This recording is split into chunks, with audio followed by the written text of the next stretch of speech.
Today, I'm going to show you how to convert fractions to percents using equivalent fractions. Sound confusing? Don't worry, it's easier than you might think. Equivalent fractions look different from each other, but they have the same value, like 1/2 is the same as or equal to 2/4. Now, since we want to change these fractions into percents, the denominator of the equivalent fraction will need to be 100, because percents are out of 100, or per 100. So now I need to determine what times 50 will give me 100. And that's pretty easy because I know that 50 times 2 is 100. And then I'll do the same for the numerator and multiply 31 by 2 to get 62. You might be wondering, where's the percent? The percent is the numerator above the equivalent fraction because its denominator is 100. This next fraction has a denominator of 20. Again, I need to create an equivalent fraction with a denominator of 100.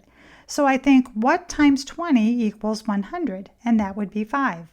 Then I multiply 19 by 5 to get 95. And the percent is the numerator. So 19/20 is 95%. Now this next fraction of 4/200 will be treated just a little bit differently.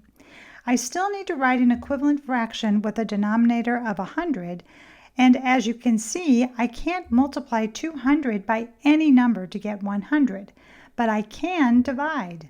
I know that 200 divided by 2 is 100, and I'll do the same for the numerator, and 4 divided by 2 is 2, and the percent is 2%.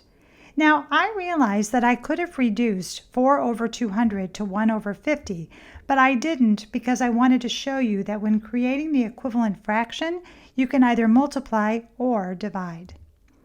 Now we have a mixed number of 1 1/5. Before I find my equivalent fraction, I'm going to change this mixed number into an improper fraction by multiplying the denominator of 5 to the whole number of 1, and then add the numerator of 1 to get 6/5.